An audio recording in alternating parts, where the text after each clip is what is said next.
Shalom Bapak Ibu Saudara-saudara. Shalom. Bagaimana kabarnya? Alhamdulillah, baik. Bagaimana Bapak Ibu melihat saya di sini pakai baju ini? Ganteng. Tidak seperti Bombo sih. Kayak Susi Bombo. Ya, aku apa pendeta bayi Bombo teh. Itu bukan putih ya. Kalau putih kayak kuntilanak. Ya Bapak Ibu, bersyukur kita boleh dipertemukan kembali pada saat ini untuk merenungkan firman Tuhan, terlebih untuk saya pribadi dalam suasana yang baru sebagai seorang pendeta, dan kiranya itu semua itu menjadi sukacita bagi kita semua.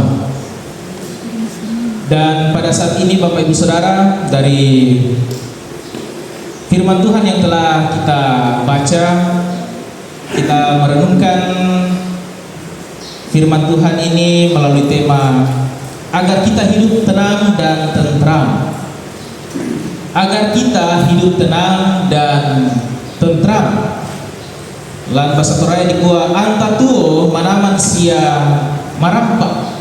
Anta tuo manaman sia marampa. Nah Bapak Ibu Saudara-saudara, pasti semua orang mendambakan ketenangan ya. Amin ya. Kita semua mendambakan, menginginkan yang namanya itu ketenangan dan ketentraman dalam kehidupan. Kalau kita pikir-pikir ya, kenapa sih kita harus menginginkan yang namanya ketentraman dan ketenangan dalam hidup?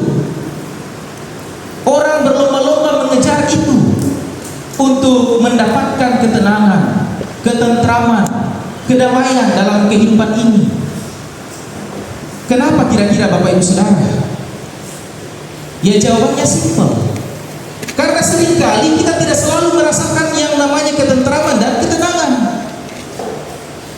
Kita tidak selalu merasakan hal itu, merasakan hal yang baik itu, sehingga kita mengejar yang namanya ketenangan dan ketentraman. Bahkan ada orang yang selalu khawatir dalam kehidupannya Bapak Ibu Saudara, karena berbagai macam persoalan-persoalan kehidupan yang dia alami. Coba kita pikir Bapak Ibu Saudara, dalam kehidupan kita yang mana lebih banyak? Ketenangan, kedamaian, atau ketidaktenangan, atau kekhawatiran? Bagaimana Bapak Ibu? Lebih banyak yang mana? Nenek Kesia bagaimana? Aman? Hati sudah tenang atau masih galau mengalami musibah kemarin? Pasti kalau jujur tidak tenang ya. Barang semahal-mahal dibeli, diambil orang. Dan mungkin masih banyak kita lagi mengalami hal-hal yang buruk. Kita tidak tenang Bapak Ibu Saudara. Lalu bagaimana kita menghadapi semuanya itu? Bagaimana kita mau mendapatkan ketentraman dan ketenangan kalau kita hidup di dunia yang seperti ini?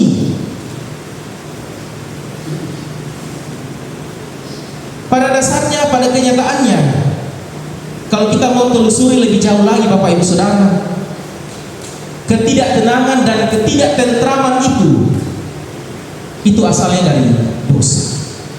Asalnya dari dosa. Dosa yang membuat kita menjauh dari sumber ketenangan dan ketentraman, dari sumber kedamaian yang adalah Allah sendiri. Dosa membuat kita jauh daripada Tuhan, putus hubungan dengan Tuhan. Itulah yang membuat kita tidak bisa hidup tenang dan tentram. Ditambah lagi kejahatan-kejahatan yang timbul dalam diri manusia, yang timbul dalam hati manusia lalu diwujudkan dalam tindakan, sehingga itu membuat kehidupan ini semakin kacau Bapak Ibu. Semakin tidak ada lagi kedamaian, karena tindakan manusia itu sendiri, tindakan manusia yang berdosa. Karena ulah manusia itu sendiri, manusia dengan sesamanya saling bertengkar, manusia dengan sesamanya saling berperang menyingkirkan satu sama lain. Bahkan hal itu dilakukan, peperangan, penyingkiran, pembunuhan, itu dilakukan atas nama untuk mencapai ketenangan dan ketentraman, untuk mencapai kedamaian. Saya harus singkirkan kakak Yopi supaya saya tidak punya saingan untuk mendekati dia. Seperti itu kan? Saya harus singkirkan dia supaya saya bisa naik jabatan. Begitu. Saya harus singkirkan dia, saya harus pindah di mana supaya hidup saya tenang. Saya tidak mau lihat dia lagi. Itu terjadi dalam kehidupan kita, Bapak Ibu Saudara. Tapi semoga tidak ada terjadi di jemaat Gloria Penganan. Amin. Amin.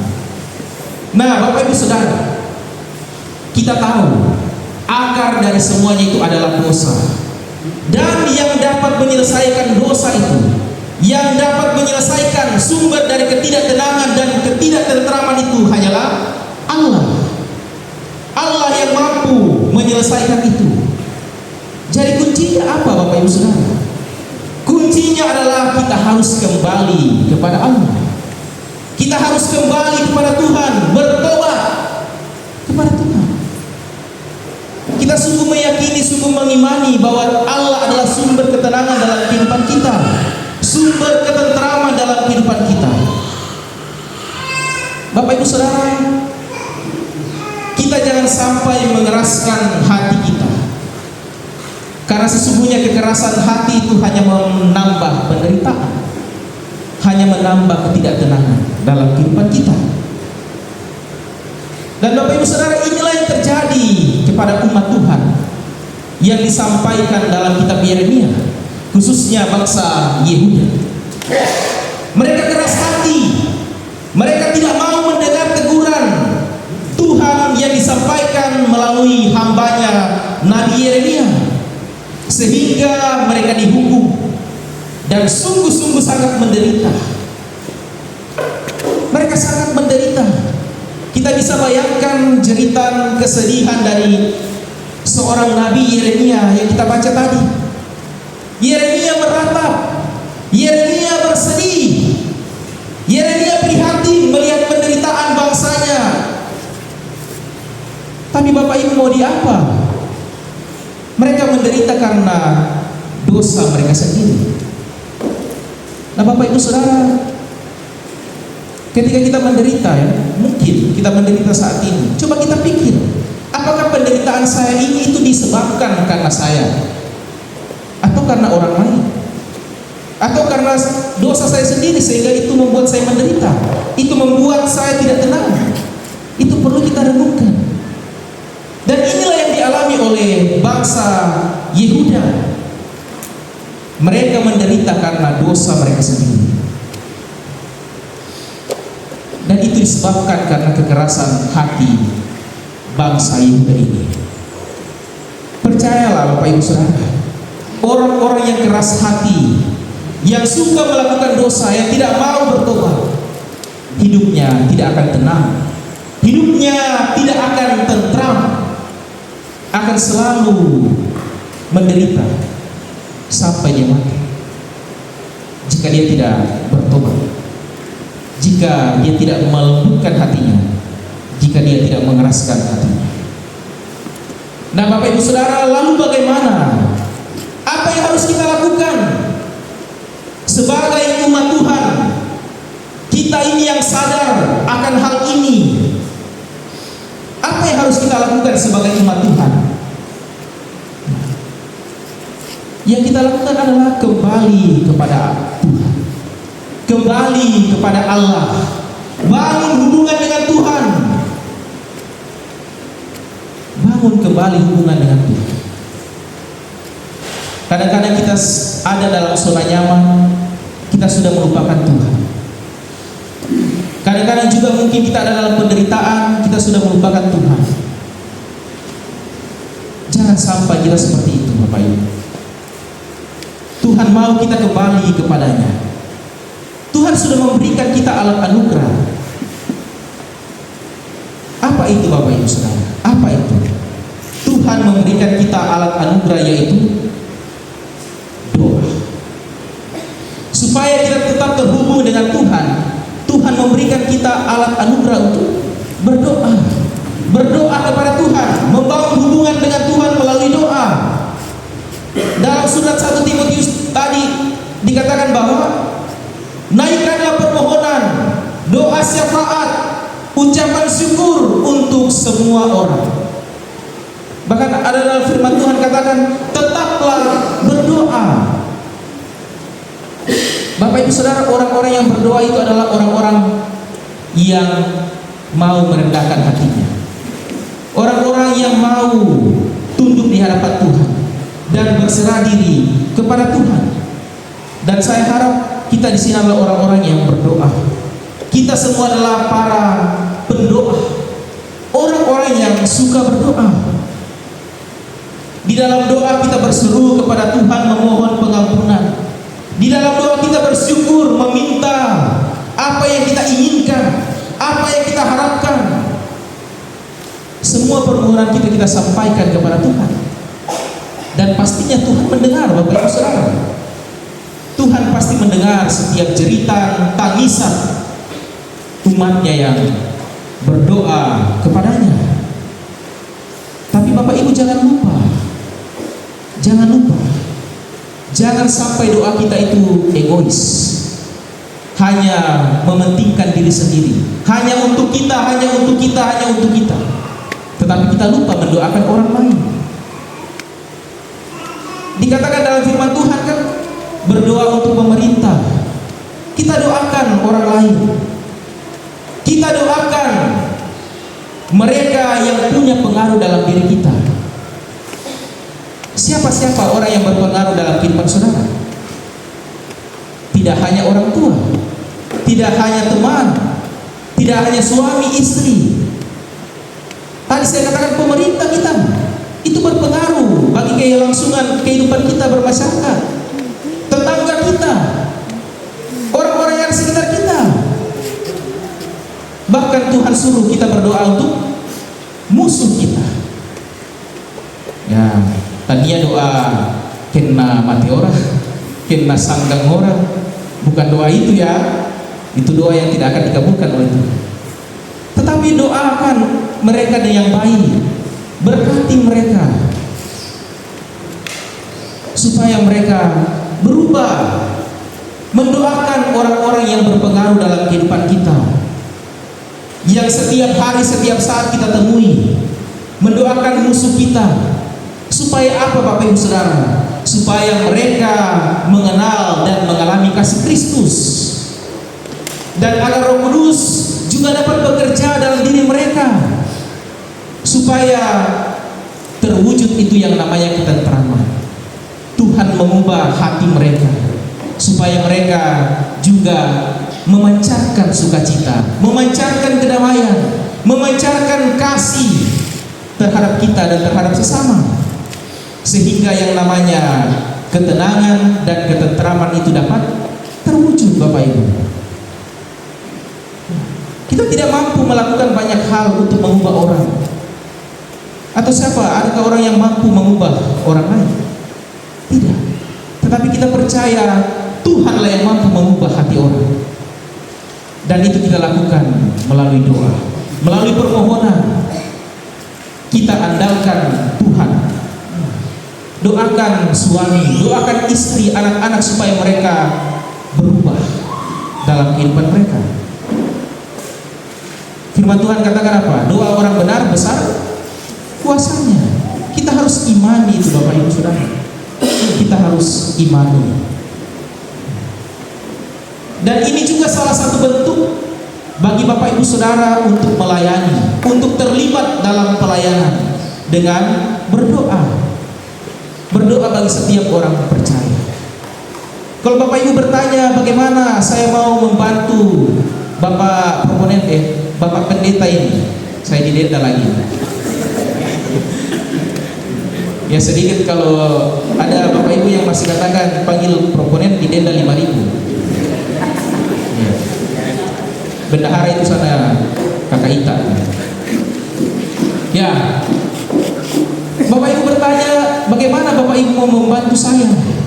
Tidak perlu kasih uang, tidak perlu kasih apa, cukup dengan doa. Doakan saya supaya tetap setia melayani, supaya sehat, supaya tidak tergoda dengan hal-hal dunia yang disampaikan oleh Bapak Tia waktu kemarin. Doakan saya, tegur saya, arahkan saya. Itu adalah bentuk pelayanan dari Bapak Ibu Saudara bagi hamba Tuhan yang masih sendiri ini. Ya, itu adalah pelayan Bapak Ibu. Dan bukan hanya saya, tetapi bagi orang lain, bagi semua hamba-hamba Tuhan. Bapak Ibu Saudara berperan untuk mendoakan mereka, untuk tetap setia dalam melayani melalui doa. Nah, saudara-saudara, ketentraman dan ketenangan dari Tuhan itu tidak selalu dalam bentuk materi, ya. Ketentraman dan ketenangan, bahkan berkat-berkat Tuhan itu tidak selalu dalam bentuk materi, tidak selalu dalam bentuk suasana yang indah, yang damai. Tidak selalu itu. Tapi ketenangan dan ketentraman yang daripada Tuhan itu diberikan dalam hati kita. Dalam hati kita. Karena kita terhubung terus dengan Tuhan. Kita kenal siapa Tuhan kita, siapa Allah kita yang menyertai kita. Dan kita imani bahwa dalam setiap musim kehidupan kita itu, baik dalam penderitaan, baik dalam kesusahan, baik dalam duka cita, bahkan dalam kematian sekalipun Bapak Ibu, Tuhan tetap memberikan kita ketenangan, memberikan kita harapan, memberikan kita penghiburan, bahkan jaminan hidup kekal melalui kebangkitan. Itu yang Tuhan berikan, ketenangan dan kedamaian sejati. Itulah ketentraman yang diberikan oleh Tuhan. Karena itu jangan pernah kita larut dalam kekhawatiran. Jangan kita pernah larut dalam ketakutan. Jangan terlalu sedih, jangan terlalu galau. Harus move on. Karena orang Buddha katakan apa? Dunia ini. Ungkapan itu artinya bahwa kita hidup di dunia yang sementara. Semua ini sementara. Penderitaan itu sementara. Kenyamanan itu sementara. Karena kita akan kembali kepada Tuhan. Ada hal yang Tuhan sudah sediakan yang lebih baik, yang lebih indah dari apa yang ada di dalam dunia ini, Bapak Ibu. Tapi apakah kita harus melepaskan diri dari dunia ini? Artinya bahwa kita tidak peduli dengan apa yang ada di dunia ini. Kita katakan biarlah saja kehidupan saya seadanya, biarlah saja kehidupan saya seperti ini, tidak usah saya mengejar kesuksesan, biar saya hidup miskin, biar saya biasa-biasa. Tidak begitu juga Bapak Ibu. Kita tetap harus berusaha. Karena apa yang disediakan Tuhan dalam dunia ini itu adalah anugerah yang harus kita nikmati, yang harus kita usahakan. Jadi jangan putus asa. Jangan mau hidup biasa-biasa saja. Harus tetap berjuang. Harus tetap kembangkan talenta. Harus tetap mengejar kesuksesan. Harus jadi orang sukses yang kaya. Harus jadi kaya. Karena kalau kita kaya, kita bisa jadi berkat. Tuhan pakai kita luar biasa. Tuhan Yesus katakan apa dalam perumpamaan yang kita baca tadi? Mungkin Bapak Ibu kaget ya. Dikatakan, ikatlah persahabatan dengan mempergunakan mamon yang tidak jujur. Apa itu mamon? Mamon itu uang. Nah, Bapak Ibu masih ingat ya waktu kita kumpulan di Bapak Mercy ya, saya sudah jelaskan ini. Mamon itu uang. Nah, kenapa dia katakan mamon yang tidak jujur? Kalau tidak jujur berarti tidak bisa dipercaya. Karena uang itu tidak bisa dipercaya. Hari ini dia ada, besok hilang. Dia tidak bisa dipercaya. Dia tidak tetap dia tidak bisa menetap untuk membantu kita. Dikatakan supaya jika Mamon itu tidak dapat menolong lagi, kamu diterima dalam kemah abadi. Nah, ini artinya apa Bapak Ibu? Apakah kita harus bersahabat dengan Mamon? Apakah kita harus bersahabat dengan uang? Jadi seperti ini artinya Bapak Ibu. Kita mengejar harta, kita punya harta, kita pergunakan harta itu untuk bersahabat.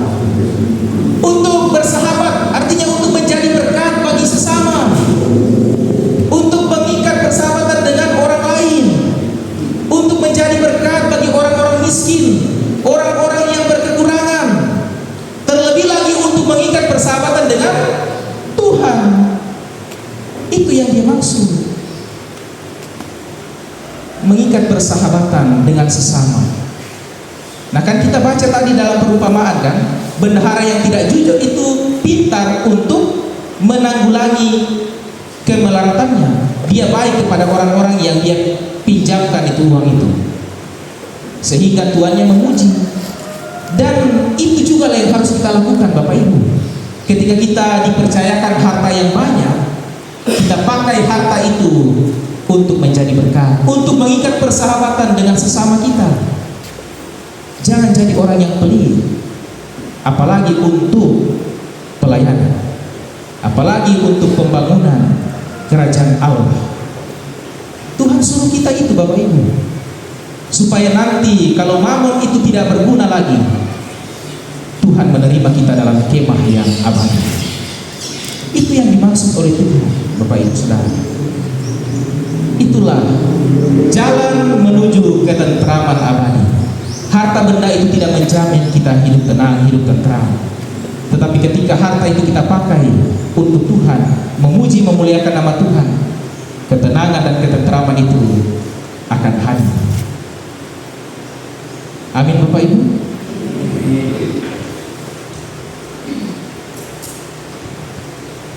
Jadi Bapak Ibu Saudara, dari firman Tuhan ini kita belajar, dekatkanlah diri kepada Tuhan, sang sumber ketenangan dan ketentraman. Teruslah berhubungan dengan Tuhan melalui doa-doa kita. Teruslah merenungkan firman Tuhan dalam kehidupan kita, dan terus berjuang dalam hidup ini, dan dipakai oleh Tuhan untuk menjadi berkat, dan dipakai oleh Tuhan untuk menjadi alat menghadirkan ketenangan dan ketentraman dalam hidup. Amin.